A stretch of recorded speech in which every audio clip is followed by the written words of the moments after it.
Assalamualaikum warahmatullahi wabarakatuh. Perkenalkan, kami dari FRI 130, TI 4511. Di sini ada saya sendiri, Rafael Adrian, lalu ada Ahmad Tamim Akbar, dan juga Tarisa Alifia. Bisa di next.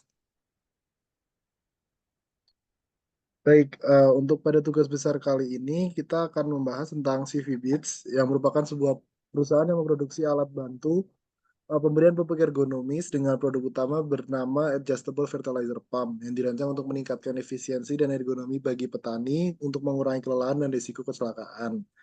Produk ini lahir dari tingginya keluhan nyeri punggung di bawah sektor pertanian, khususnya di perkebunan kelapa sawit di Riau. Untuk memenuhi peningkatan yang meningkat, CV Beats berencana memperluas fasilitas produksinya mencakup berbagai area mulai dari penerimaan bahan baku hingga pengiriman. Bisa next. Baik, yang pertama untuk penentuan lokasi pabrik, berdasarkan hasil analisis, telah dilakukan perhitungan dengan menggunakan faktor kualitatif dan kuantitatif dari ketiga alternatif lokasi, yang mana alternatif satu itu berada di Kota Bekasi, alternatif dua berada di Kota Bandung, dan alternatif tiga berada di Kabupaten Karawang.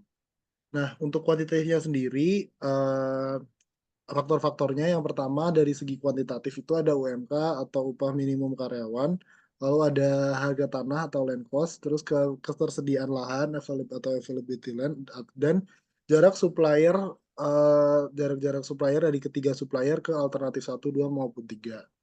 Lalu dari segi kuantitatifnya ada sumber daya manusia atau HR quality, terus ada akses transportasi, bencana alam, dan juga market potensial. Dari seluruh faktor yang ada dari baik segi kuantitatif maupun kualitatif dihasilkan total skor terbesar berada di alternatif 2 yaitu di Kota Bandung. Maka dari itu Kota Bandung dipilih sebagai lokasi pabrik dari CV Beats. Lalu selanjutnya untuk penentuan jumlah mesin yang mana adalah mesin-mesin yang digunakan untuk menunjang proses produksi dari adjustable fertilizer pump yang dilakukan oleh CV Beats. Bisa next. Dari jumlah mesin tersebut didapatkan ada 5 macam mesin. Yang pertama ada Lissaw machine berjumlah 5, extrusion machine berjumlah 1, pillar drill machine berjumlah 2, meja perakitan berjumlah 5, dan meja inspeksi berjumlah 1. Yang mana dengan total 14 mesin, dan operator yang digunakan pun berjumlah sama yaitu 14 sesuai dengan jumlah mesinnya. Jadi untuknya satu operator itu satu mesin. Lalu fasilitasnya untuk GBBU sendiri sebesar 30 meter persegi, GBBP sebesar 1 meter persegi, warehouse sebesar 7 meter persegi, shipping sebesar 2 meter persegi, dan receiving sebesar 13 meter persegi. Lalu selanjutnya untuk membantu proses produksi, kita menggunakan material handling equipment berupa troli seperti yang dilihat pada gambar dengan dimensi 1 kali 39 kali 1,15 dikali 0,62 dengan kapasitas sebesar 300 kg. Lalu selanjutnya untuk unit load, pada tahap ini perhitungan stacking itu menggunakan aplikasi yaitu Stack Builder, di mana kita mendapatkan hasil jumlah stacking sesuai yang dapat dilihat pada tabel di sebelah kiri dengan total maksimalnya 12.670, dan adjustable fertilizer pump sendiri terdapat 26 proses. Lalu untuk input data akan dimasukkan pada data GBBU, dan unit loadnya sendiri sebesar 113, yaitu faktornya 1 dan juga 113 yang didapat dari routing sheet. Lalu selanjutnya ada unit load maksimum, itu bisa dilihat seperti pada tabel dengan ada seperti berat dari berat dari part, terus stacking maksimum, load size, prepared unit, selected unit load, total stacking weight, total prepared unit weight, total unit weight, MHI-nya sama semua menggunakan trolley yang tadi sudah disebutkan, capacity 300 kg semuanya, capacity unitnya 81, total maksimum unit load 113, dan frekuensinya 1. Selanjutnya bisa dilanjutkan oleh teman saya.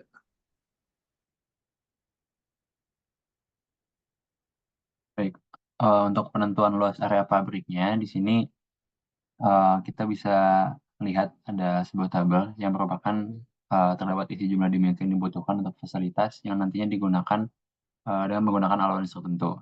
Nah, setelah melakukan perhitungan dimensi dari setiap fasilitas dan area yang diperlukan, maka akan diperoleh total area yang dibutuhkan.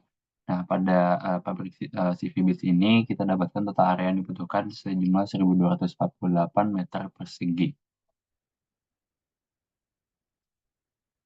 Kemudian untuk penentuan luas area kantornya, di sini setelah kita melakukan perhitungan office dimension, maka kita peroleh total area dari ruang CEO dan karyawan sebesar 85 meter persegi, kemudian juga total area ruang meeting sebesar 49 meter persegi, total area dapur sebesar 8 meter persegi, dan total area ruang tamu sebesar 20 meter persegi. Maka dari semua total area tersebut bisa kita simpulkan bahwa total area kantor yang kita butuhkan adalah sebesar 162 meter persegi. Nah, selanjutnya di sini kita ada mention sebuah initial layout yang kita bisa lihat di sini terdapat panah dan alurnya yang juga kita dapatkan dari precedence diagram. Kemudian untuk selanjutnya di sini ada penentuan material handling cost-nya. Nah, di sini kita bisa pertimbangkan beberapa faktor, ada depreciation, kemudian juga working days per month hingga working hours per days-nya, ada maintenance cost, full cost, dan lain sebagainya. Nah, berdasarkan perhitungan yang telah kami lakukan pada analisis biaya material handling cost ini, yang juga meliputi 26 rute perjalanan dengan total jarak 1.792,5 meter, biaya material handlingnya 402,68 per meter, maka kami dapatkan biaya material handling totalnya sejumlah 721.812,16 rupiah. Nah, kemudian di sini ada from to chart-nya. Di tabel from to chart ini, yang kita susun yang juga melibatkan daerah REC, GBBU, GBBP, 14 area dari area A hingga area N, kemudian area W, dan area ship-nya didapatkan hasil penjumlahan total biaya yang keluar dari setiap stasiun kerja sama dengan hasil penjumlahan total biaya yang masuk ke setiap stasiun kerja. Sini ya. Yaitu di angka 721.812 rupiah. Nah, kemudian di sini ada activity relation chart-nya. Di sini kita susun terdiri dari 19 fasilitas. Di sini kita buat keterkaitan antar fasilitasnya. Kita bisa lihat apabila antara sewa mesin dan juga shipping, area shipping, kita lihat di sini ada yang indikatornya I. Nah, untuk urutan indikatornya, di sini yang memiliki keterkaitan tertinggi yaitu ada A, kemudian juga ada kemudian ada I, kemudian O, dan di akhir baru indikator paling rendahnya yaitu O. Nah, berdasarkan yang kita buat itu, kita coba rekap datanya pada area allocation diagram ini. Kita coba masukkan di sini pada daerah yang pertama, daerah REC misalnya.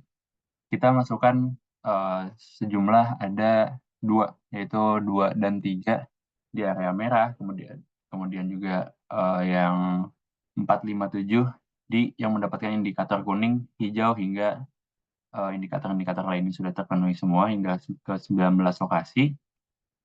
Selanjutnya kita susun kembali berdasarkan sebelumnya ini. Kita susun kembali berdasarkan indikator kedekatannya. Dengan indikator terdekat yang memiliki indikator tertinggi yaitu yang berwarna merah seperti yang saya sebutkan sebelumnya. Kemudian di sini ada initial layout-nya juga, plus area allocation diagramnya.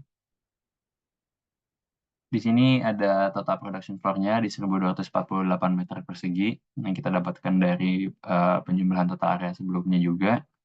Dan di sini kita coba susun initial layout-nya.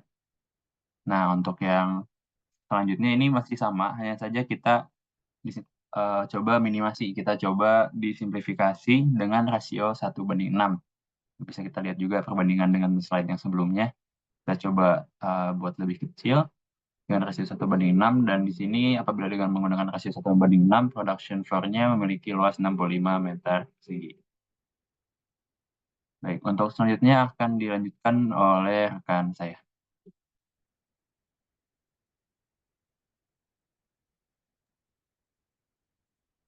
Baik, yang selanjutnya ini ada activity relation chart dan additional facilities. Ini sama seperti sebelumnya, ada hubungan keterkaitan, hanya saja di sini yang kita tambahkan itu ditambahkan dengan allocation facilities yang lain seperti masjid, toilet, security post, employee parking, kantin, dan office. Juga ada production floor-nya, dan ini semua sudah diminimasi sesuai yang tadi disebutkan, yaitu dengan skala 1:6. Boleh di next? Sama seperti sebelumnya, di sini juga ada AD dan additional facilities. Di sini juga kita akan memasukkan hubungan keterkaitan yang sudah kita buat tadi, mulai dari merah, kuning, hijau, biru, putih, dan coklat, dari semua area yang sudah ada, yaitu PQ, RS, TU, dan V. Boleh di next. Selanjutnya, dengan adanya hubungan kedekatan tersebut, kita hubungkan melalui warna yang prioritas, misalnya merah. Makanya si hubungan ini didekatkan dengan yang merah juga. Seperti contohnya di sini P dan Q itu karena di warna merahnya ada angka 2 dan angka 1, maka area 1 dan 2 itu harus berdekatan. Lalu area prioritas yang lain itu ada kuning, hijau, dan diteruskan dengan warna-warna yang lain. Selanjutnya, ada juga initial layout dan juga additional facilities plus AAD, ini dengan ukuran yang sudah diminimasi. Jadi ini semua merupakan bisa disebut dengan final layout dari CV Bits dengan area tambahan fasilitas dan juga area produksi yang sudah diminimasi. Berikutnya, setelah kita membuat initial layout yang sebelumnya, kita masukkan ke software WinKSB untuk mendapatkan final layout dengan total cost yang paling optimal. Di sini total cost yang paling optimalnya itu sebesar 10.317,19. Ini merupakan total cost yang paling minimal dari semua alternatif iterasi final layout yang sudah kita tentukan. Boleh di next. Baik, di sini ada beberapa analisis. Yang pertama ada analisis pemilihan lokasi. Jadi pemilihan lokasi CV Bits itu menggunakan dua faktor. Ada faktor kuantitatif dan juga faktor kualitatif.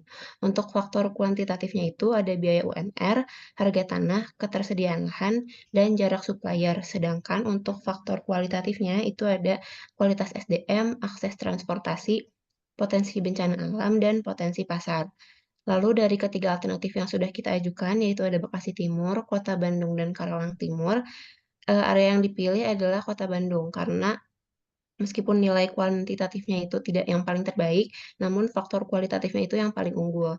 Kota Bandung juga mendapatkan skor tertinggi dalam perhitungan factor rating, yaitu perhitungan kombinasi antara kuantitatif dan kualitatif dengan skor 13.025,34.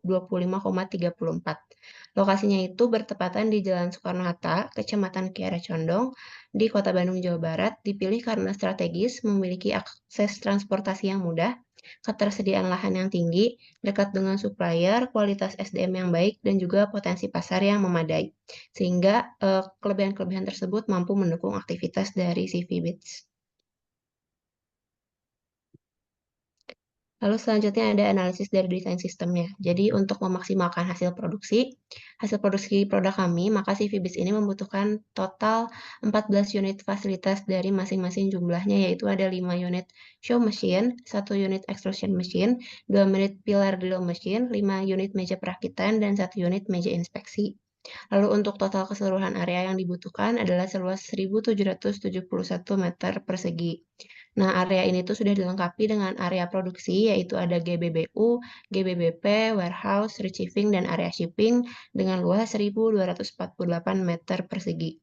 Selain fasilitas utama, yaitu lantai produksi, CV Bits juga dilengkapi dengan fasilitas tambahan, yaitu seperti toilet, kantor, pos satpam, masjid, dan parkiran karyawan dengan luas 523 meter persegi. Lalu selanjutnya ada analisis layout. Pemilihan tipe layout di sini kami menggunakan produk layout. Kenapa? Karena jenis produk layout ini dapat mengatur fasilitas sesuai dengan urutan proses dan juga mengelompokkan mesin berdasarkan proses pengerjaan produk sehingga dapat meminimasi efisiensi proses produksi. Berdasarkan OPC, proses receiving itu berada di paling dekat dengan GBBU dan GBBP, yaitu di bagian atas. Sedangkan untuk area shipping itu berada di bawah atau berada di ujung untuk mengindikasikan bahwa proses produksi dari CV Bits ini telah selesai. Lalu setelah melalui proses tersebut, berikut ini merupakan final layout dari CV Bits. Boleh di next. Lalu selanjutnya ada analisis material handling system. Di sini untuk MHE-nya yang digunakan adalah troli seperti pada gambar dengan dimensi 1,39 dikali 1,15 dikali 0,62 meter dengan kapasitas maksimalnya itu sebesar 300 kg dan troli ini memiliki ukuran ekonomis selama 4 tahun dan beroperasi tanpa menggunakan mesin atau digerakkan manual oleh operator sehingga tidak menyebabkan pencemaran ataupun polusi terhadap lingkungan. Untuk total maintenance cost-nya sendiri adalah sebesar 22.500 per bulan dan total material handling cost-nya sebesar 314,86 rupiah. Selanjutnya ada analisis kelayakan rancangan pabrik. Di sini kita menggunakan perhitungan NPV atau net present value dan juga payback period. Di sini didapatkan berdasarkan hasil perhitungan tersebut NPV-nya itu lebih besar dari 0 dengan nilai NPV sebesar 8.315 rupiah. Sedangkan payback periodnya itu didapatkan 1,77 atau bisa dikatakan mereka akan balik modal di kisaran 1,77 tahun atau hampir 2 tahun. Berdasarkan hasil tersebut, maka perusahaan dikatakan layak. By the next. Selanjutnya, selain adanya perhitungan NPV dan juga payback period, di sini juga ada perhitungan IRR. Didapatkan nilai IRR-nya itu sebesar 84,48%. Berdasarkan hasil perhitungan tersebut, perusahaan dikatakan layak karena nilai IRR-nya masih di bawah 100%. Sekian presentasi dari kelompok kami. Mohon maaf bila ada kesalahan. Wassalamualaikum warahmatullahi wabarakatuh.